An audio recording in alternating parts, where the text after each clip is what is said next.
पाकिस्तान के लिए भारत इतना इम्पोर्टेंट है जितना एक सनातनी के लिए उसका मंदिर। पाकिस्तान इस वक्त $1.1 अरब के लिए आईएमएफ के सामने आप कह सकते हैं कि एड़ियां रगड़ रहा है। आईएमएफ ने कोई लचक नहीं दिखाई है, लेकिन जो मौजूदा हुकूमत है उसने हर किस्म की लचक दिखा दी है। और आज एक और हफ्ता इख्तिताम पजीर हुआ, लेकिन आईएमएफ का प्रोग्राम बहाल नहीं हुआ। आज जो भारत की जो पोजीशन है, पूरी दुनिया इंडो पैसिफिक पे बात कर रही है और वाहिद बदनसीबी हमारी है कि हम मुंह मोड़ के बैठे हुए हैं। और जो शराइत हम रखते हैं, जो हमारे पॉलिटिशियन है वो भी बड़े सियाने हैं, उनको पता है कि ये वो शराइत है जो भारत कभी नहीं मानेगा। आर्टिकल 370 दोबारा कभी भी नहीं लग सकता।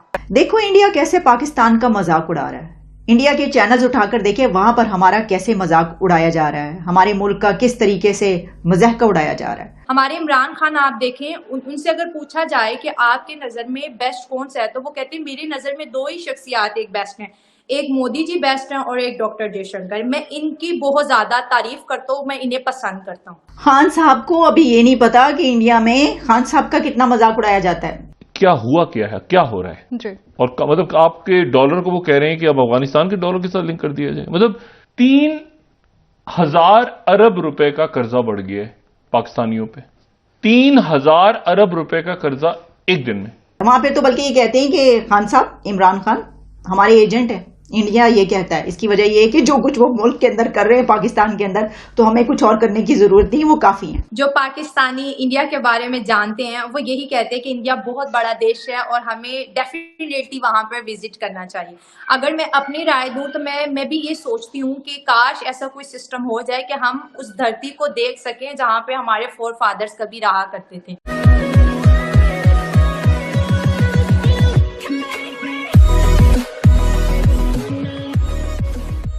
नमस्कार दोस्तों, सिर्फ पाकिस्तान के लिए इनफ यही था कि भाई इंडिया के साथ वो ट्रेड करता, इंडिया के साथ मतलब बिजनेस करता, जो जिससे क्या था कि पाकिस्तान के अंदर अच्छे खासे लेवल पर बेरोजगार कम हो जाती और ये जो बार बार आईएमएफ के पास जाना पड़ता था वो न जाना पड़ता। और अगर मान लीजिए कि इंडिया के साथ रिलेशन मेंटेन रहता तो एफएटीएफ की ग्रे लिस्ट में भी जाने की जो डर था वो ना रहता।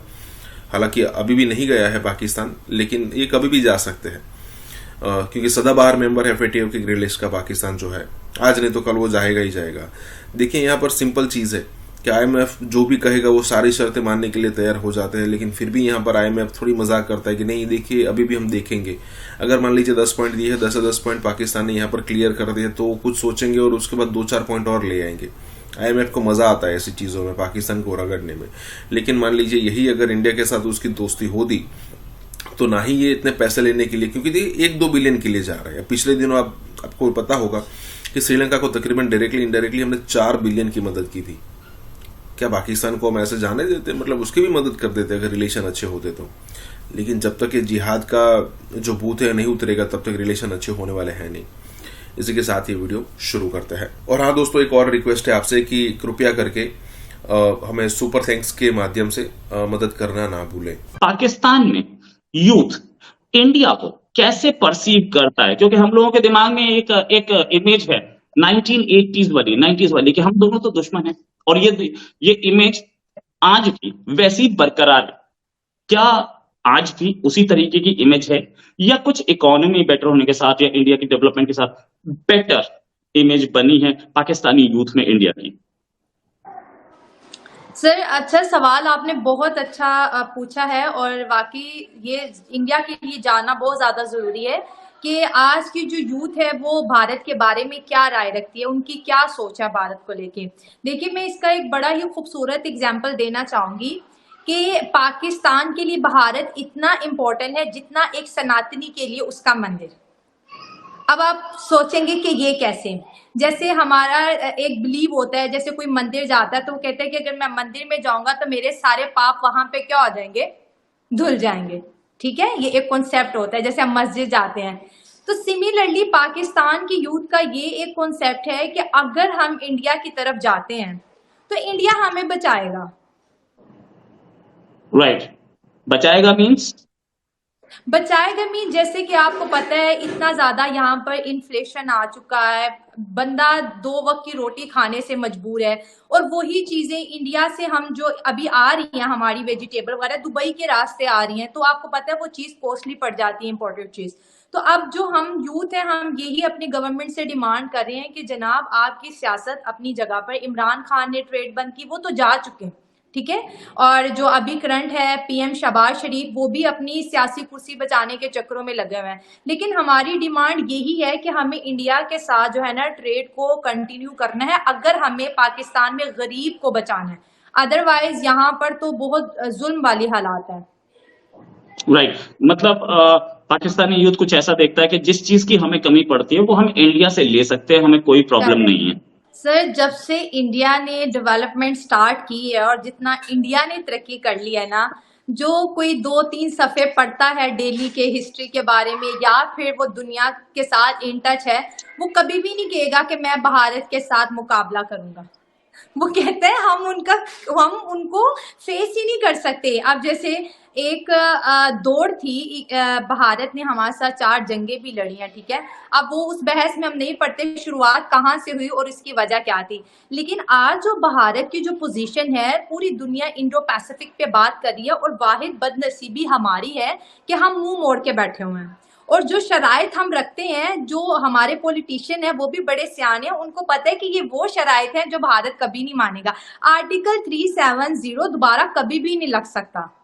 हमारे पूरे एक प्राइम मिनिस्टर क्या दूसरे भी तीसरे भी बार बार ये कहते रहे। तो बेसिकली इन्होंने अवाम के सामने एक मुद्दा बनाया है कि ये हमारा मुद्दा है और हम तो इंडिया के साथ अच्छे रिलेशनशिप चाहते हैं, लेकिन इंडिया हमारी बात माने। इंडिया आपकी बात क्यों मानेगा? वो एक इतनी बड़ी इकोनॉमी बन गया है, वो अपने आप को इतने अच्छे से लेके चल रहा है, बात तो आपको उनकी माननी चाहिए। ताकत की बात मानी जाती है ना। अगर ये देखा जाए तो फिर प्राइम मिनिस्टर मोदी को तो अभी हाल में फॉरेन मिनिस्टर ने बोला था कि ये तो वो हैं जिन्होंने बहुत सारे मुसलमानों को मरवाया था, ये क्या सिर्फ ये पॉलिटिकल ओपिनियन है या लोग ऐसा पाकिस्तान के सड़कों पर भी कुछ ऐसी ही फीलिंग है या ये फीलिंग है कि नहीं इस आदमी ने डेवलपमेंट तो की है? तो सर आपने बहुत अच्छा सवाल पूछा है। जैसे उन्होंने मोदी जी को गुजरात का बुच्चर बोला कि वो तो मुसलमानों को किल करते हैं, बस उन्होंने अपना एक पॉइंट रखा, ठीक है। लेकिन शायद उन्होंने इस केस को अच्छे से स्टडी नहीं किया था कि वो जो ट्रेन थी अयोध्या से यात्रा करके वापस आ रही थी, ठीक है, और वहां पर मुस्लिम कम्युनिटी ने उनको अटैक किया और ये जो गद्दे थे पेट्रोल से डिप करके अंदर फेंके गए और उनको आग लगाएगी, जिससे 65 मुझे याद है कि बच्चे और औरतें जलकर राख हो गए थे। और उसके बाद से फिर उनको जिस तरह से पनिश किया गया, देखें अगर हम जुर्म को पनिश नहीं करेंगे तो वो जुर्म पूरे माशरे को निगलता चला जाएगा। हमारे यहाँ आजकल क्राइम अगर बढ़ते हैं तो वजह यही है, कहीं ना कहीं पर उनको उनकी सजाएं नहीं दी जा रही। लेट्स सपोज सर सोचें अगर उन लोगों को सजा नहीं मिलती, जिस तरह से मोदी जी ने क्विक एक्शन लिया वो ना होता, तो क्या आज गुजरात इतना प्रोस्पेरस होता? नहीं होता ना। क्योंकि आप देखिए पॉजिटिविटी किसी इंसान के अंदर लाने के लिए आपको बहुत स्ट्रगल करनी पड़ती है, बहुत स्ट्रगल करनी पड़ती है। लेकिन जो नेगेटिविटी होती है ना, ये इसमें एक कहते हैं ना कुछ अलग ही अट्रैक्शन होती है, लोग नेगेटिव चीजें ज्यादा कैप्चर करते हैं, ठीक है। तो वो उन्होंने अपने भारत के यूथ को गलत रास्ते की तरफ जाने से रोका है और इससे सबका भला हुआ है, मुसलमानों का भी भला हुआ, हिंदुओं का भी भला हुआ। और मुझे नहीं लगता कि पाकिस्तान के जितने भी पॉलिटिशियन हैं उनको भारत पे बात करनी चाहिए। सर हमारे यहाँ पे इतने मसले हैं, हमारा पख्तूनों का मसला है, मैं खुद एक पख्तून हूँ, मुझे पता है कि हमारे क्या मसले मसाइल हैं। हमारे पंजाब में देखें जिस तरह से हर बजट आके सारा पंजाब पे लग जाता है, ना पख्तूनों के हिस्से में कुछ आता है, ना सिंधियों के हिस्से में कुछ आता है, ना कश्मीर के हिस्से में आता है, ना बलोचिस्तान के हिस्से में आता है। तो हम ये जो लोग यहाँ पर बैठे हैं जो सैलरीज ले रहे हैं, तो अवाम टैक्स पे कर रही है तो ले रहे हैं ना, तो इन्हें हमारे पे बात करनी चाहिए। मेरा पॉइंट हमेशा यही रहता है कि जब भी पाकिस्तान को बाहर बुलाया जाता है, मोदी जी जाते हैं, आपकी बात करूंगी, तो वो क्या करेंगे? भारत की बात करेंगे ना। कभी भी उन्होंने कश्मीर के लिए बात वहां पर नहीं की है, नहीं की ना। वो अपने मुद्दे लेके जाते हैं ना, तो कहते हैं ना दो पैसों का भला हो जाता है भारत का। लोगों को पता चलता है उनके क्या प्रोग्राम है, वो आगे क्या करना चाहते हैं, वो एक थॉट प्रोसेस के थ्रू पूरी दुनिया को बताते हैं कि हमारी कंट्री में क्या चल रहा है। हमारे यहाँ कुछ भी नहीं है, हमारे यहाँ एक ही पॉइंट होता है कि हमें कश्मीर चाहिए, कश्मीर चाहिए। और एक चीज मैं आपको बताती चलूं, आजकल जितने भी हमारे यूट्यूबर हैं सारे के सारे कश्मीर गए हैं। आप यकीन करें ऐसे वो प्रोग्राम वहां से ऑन एयर कर रहे हैं कि जो आपके होश उड़ा देगी। कभी किसी ने वहां पर जाने की जरूरत ही नहीं की, कभी कोई लोकल के पास गया नहीं कि आप क्या कर रहे हो, आप कहाँ से खा रहे हो, आप कहाँ से पी रहे हो। अब जो वीडियोस आ रही है मैं देख रही हूँ तो मुझे बहुत अफसोस होता है कि ये वो जन्नत है जिसके बारे में हम कहते थे कश्मीर जन्नत है, कश्मीर जन्नत है। वो लोग सर इस कदर उकताए हुए हैं, इस कदर मुश्किल में है कि मुझे नहीं लगता कि हमें दूसरे तीसरे के बारे में बात करनी चाहिए। ये सही टाइम है कि सिर्फ हम अपने लिए बात करें, और बात किसकी करें, सिर्फ पाकिस्तान की बात करें, क्योंकि इस वक्त हमें इस देश को बचाना हमारे लिए बहुत ज्यादा जरूरी है।